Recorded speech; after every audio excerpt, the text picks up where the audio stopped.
My name is Daphne, and I am 33 years old. The private event room at the Rosewood Club in Yorkville set for 120 guests on the night. My mother stood at the head table, raised her champagne flute, and told every single one of them that my brother was the reasons our family still had the cottage on Georgian Bay. I had driven in from Hamilton that afternoon, a little over an hour on the 403 in late Friday traffic that stretched it to nearly 90 minutes. And I'd booked a hotel room on Adelaide because I knew better than to suggest we stay at my parents' place. Not because they would have said no. Because my mother would have said yes and then found 3 quiet ways over the course of the evening to communicate that having us was an imposition, and I had enough to manage without that. I'd worn a sage green wrap dress I'd bought at Simon's specifically for the occasion, which I know sounds like a small thing, but there is nothing small about buying a dress you can't really afford, because the last time you came home to a family event in something understated, your mother mentioned twice that your brother's wife always managed to look so put together for these things. I wore the dress. I wore the earrings my husband had given me for our 4th anniversary. I did my hair. I showed up.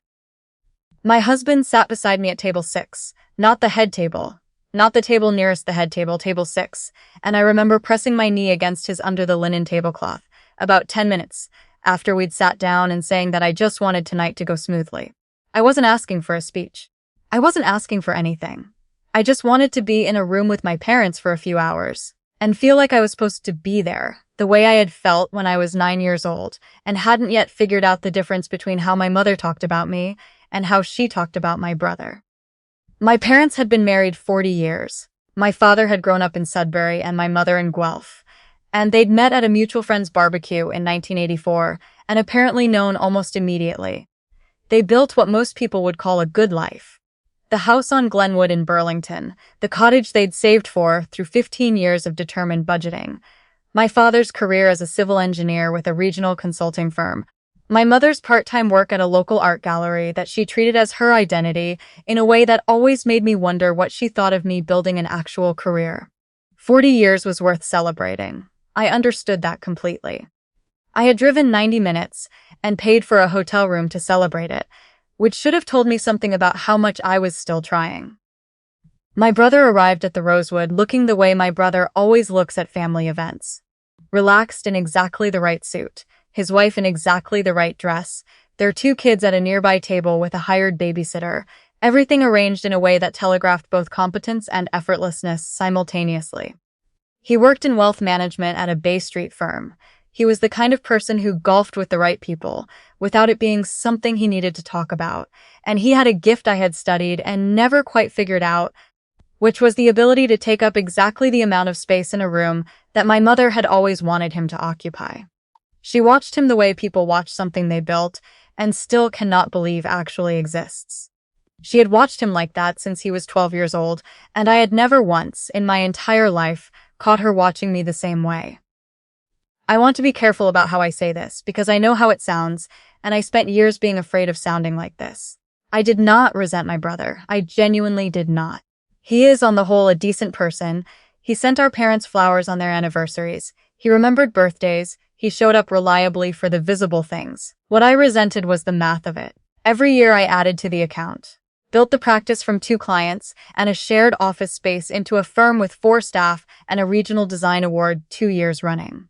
Paid my own way through a profession that is not forgiving, and came home to a mother who received all of it with a kind of polite distance, as though my accomplishments were things happening to someone she wished her daughter was more like. Meanwhile, my brother's latest option was dinner table conversation for 3 months straight. My mother knew the name of his managing director. She did not know the name of a single project I had worked on. I had learned over time to take up less space in rooms where she was present. It was not a decision I made consciously. It was something my body learned without my permission. The way you flinch slightly at a loud noise after enough repetitions, even when you know intellectually it isn't dangerous. The dinner was lovely. The food was very good. I watched my father work the room with genuine warmth, stopping at every table, hugging people he hadn't seen in years, laughing in the particular way he laughs when he is actually happy rather than performing happiness. And that sight, my father healthy and laughing, 2 years after being airlifted to Hamilton General with a cardiac event, made the 90-minute drive feel like a very small price. I had been so afraid that year. I had sat in the CVICU waiting room for 11 hours with my mother and my brother, and had spent the first 4 of those hours watching my mother hold my brother's hand, and wondering what it said about me that I noticed. He had been fine. He had spent 12 days in hospital, 3 months on medical leave, and then 8 more months on reduced duties while he recovered. He was fine now, standing right there in the rosewood, healthy and laughing, and I was genuinely glad I had come. My mother tapped her champagne flute at 10 minutes after 8, and the room quieted. She started the way these speeches always start. She thanked the venue. She thanked the guests for coming, for making the journey. She made a joke about my father's thing with the lights. He had a lifelong habit of leaving every light on in every room he'd been in, which my mother had been making affectionate complaints about since before I was born. And the room laughed, and my father put his hand over his eyes in mock embarrassment, and it was, for a moment, exactly what it was supposed to be. I sat back slightly in my chair and let myself believe it might just stay that way. Then her voice shifted. She said she wanted to take a moment to talk about family. Not the general idea of family, but the specific people in her life who had shown up when the picture-perfect version of things fell apart. She said the past 2 years had taught her more about who was actually in her corner than the previous 38 years combined. She said that when my father was in the hospital, and she didn't know how they were going to manage the mortgage on the cottage, the second property tax bill, the income gap when his long-term disability coverage through work only replaced 60% of his salary. She had been more frightened than she'd let anyone know. She had called her son one night when the number from the bank had started appearing on her phone multiple times a week, and he had said to her, "Mom, I'll sort it. Don't touch anything yet." She looked at my brother. She raised her glass. She said, "He sorted it. The cottage is ours tonight because of him. He managed the financial side, he handled the property situation, and because of his help, this family is still whole 40 years later." She paused, long enough for the weight of the next sentence to land properly. "I want every person in this room to know that when this family needed someone, your brother answered." The applause was immediate and warm. Glasses clinked. People nodded with their whole faces, the way people do when they hear something that feels like the right kind of story. My brother pressed his hand to his chest in a gesture of gracious acknowledgement that I recognized, because he had been practicing that gesture, in one form or another, his entire adult life. My mother's eyes swept the room.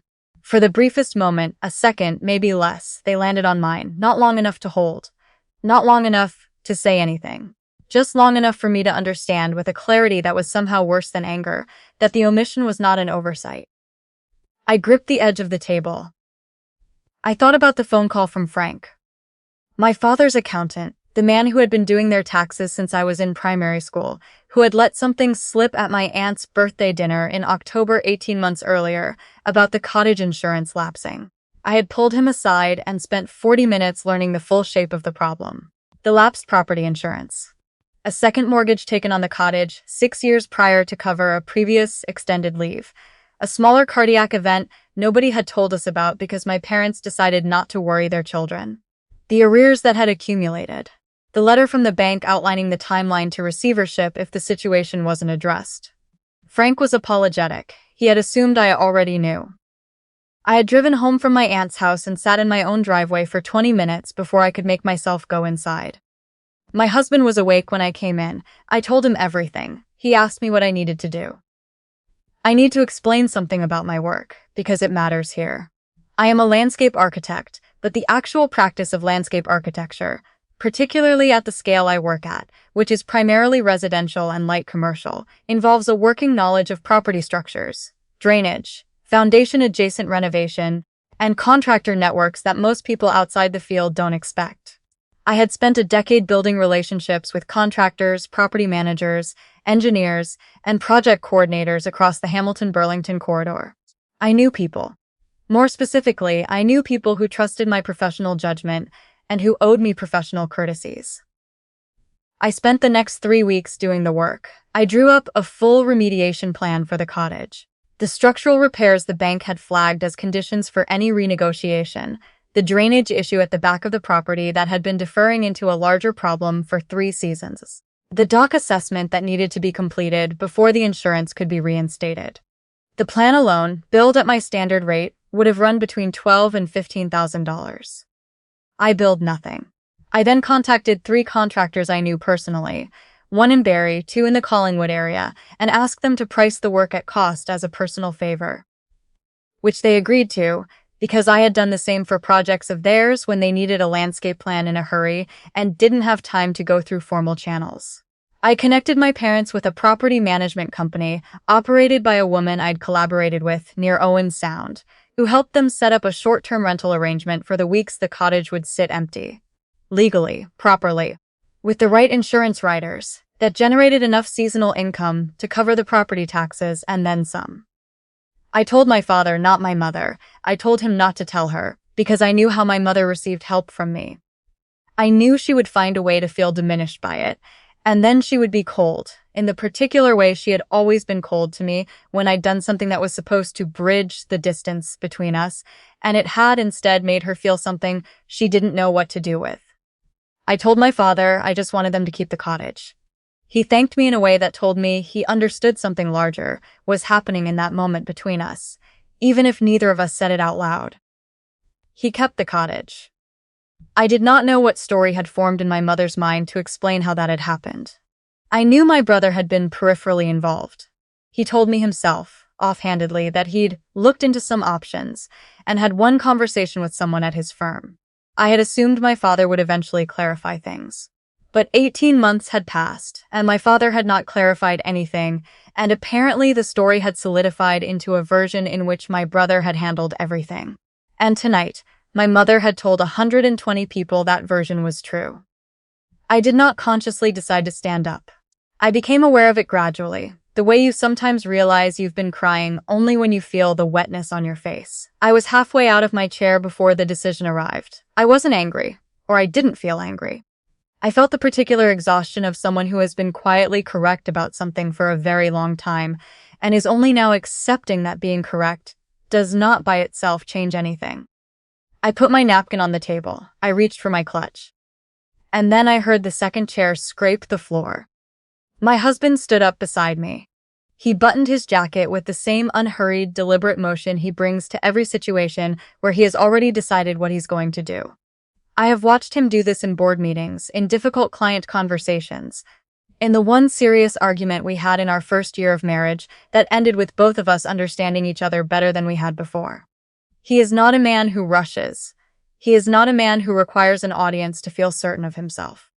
He stood in that room, and the tables nearest us shifted their attention toward him, the way attention shifts, quietly and without announcement, when someone in a room knows exactly what they are about to say.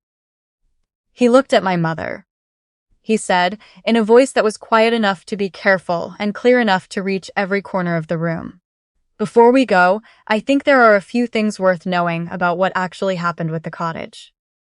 My mother's hand tightened around the stem of her flute. My brother straightened slightly in his chair. My husband did not rush.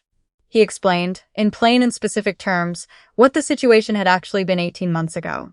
The arrears, the insurance lapse, the bank's timeline, the precise scope of what had needed to happen for the property to remain in the family.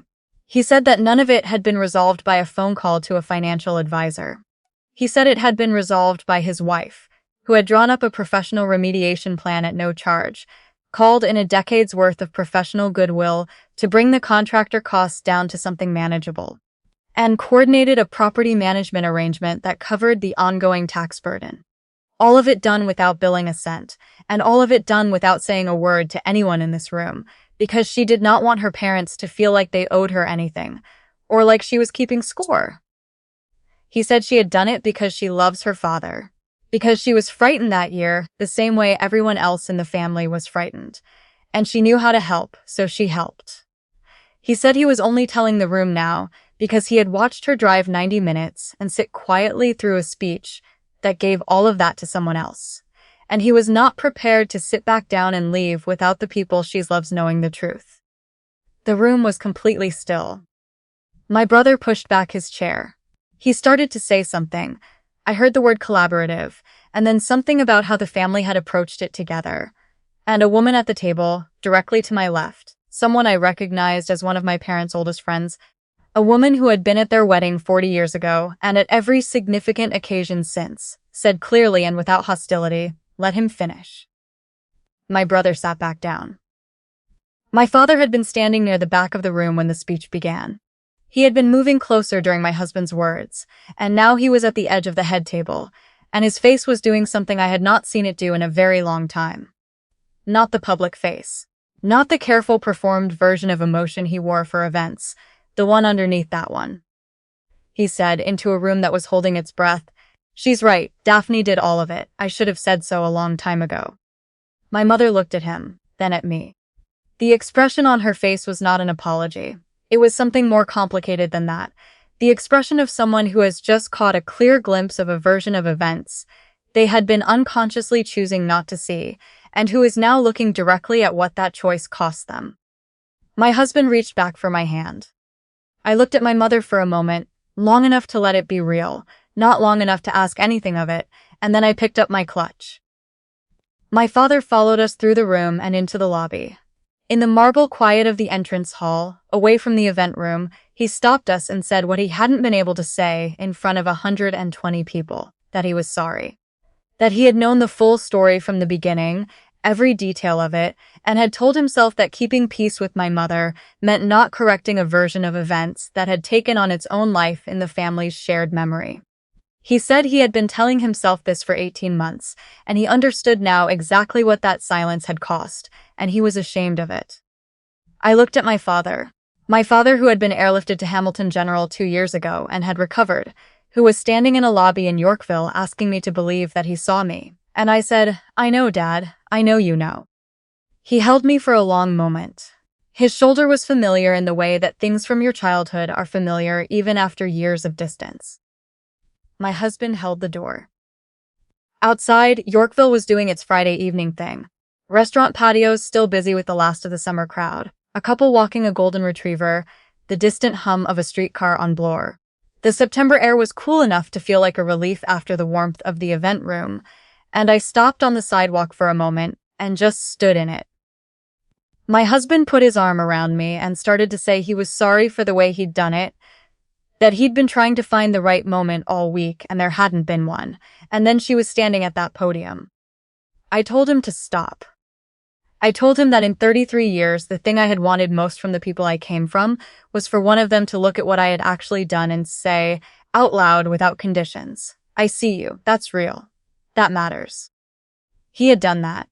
In front of 120 people, without hesitation, with nothing to gain from it personally, except possibly an uncomfortable drive back to Hamilton and a difficult relationship with my mother for the foreseeable future. He had seen me and he had said so, and that was the entirety of what I had been waiting for without knowing I was waiting for it. We walked to the hotel. I took off the sage green dress and hung it up carefully, because it had cost me $140, and I fully intended to wear it again. My mother called 4 days later, on a Thursday morning, and the conversation was the kind where someone orbits the center of what they should be saying without quite landing on it.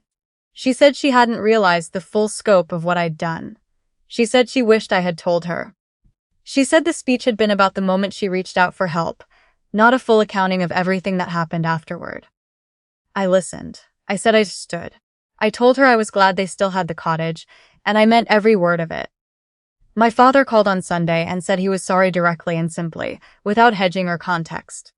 He said he had been watching me do things for this family for years that no one thanked me for, and he had let the silence stand because correcting it would have created a situation with my mother, and he was ashamed of that calculation. He said he intended to do better. I chose to believe him. I'm still not always sure choosing and believing are the same thing, but I'm willing to find out. I drove home to Hamilton that Saturday with my husband and a small bag of hotel toiletries I'd collected out of habit, and somewhere on the 403. Flat Ontario farmland spreading out on both sides of the highway, a Tim Hortons coffee going lukewarm in the cup holder. My husband's hand resting on the center console, I felt something I had been carrying for a very long time quietly set itself down. I had spent 33 years building things good enough to see clearly if anyone was looking. The practice, the award, the marriage, the cottage I'd saved without telling anyone I'd saved it. I had built all of it partly as proof that I was worth the same attention that came easily and naturally to my brother, proof that I was worth the kind of love that doesn't require you to make yourself smaller each year to keep it. I had been waiting for that proof to become undeniable. What I understood, somewhere between the Aberfoyle exit and the Burlington Skyway, was that I had been wrong about one thing only. Not the life. The life was right. But I had been keeping a private ledger of everything I had done and not been thanked for, and I had carried it like it was going to mean something the day the account was finally settled. That account was never going to be settled. My mother is who she is. That is not a condemnation. It is just the truth, and the truth is easier to carry than the version where I'm still waiting for her to change. My husband had stood up in a room of 120 people and said, without waiting to see whether it was convenient or welcome, without calculating the cost, she did this. This was hers. I had been seen. Not by the person I had spent 33 years hoping would look, but by the person I had chosen, and who had chosen me back, and who had apparently been paying attention the whole time, without ever once making me feel like he was keeping score. It turned out that was what I'd actually needed. I had just spent too many years looking in the wrong direction to notice it was already there.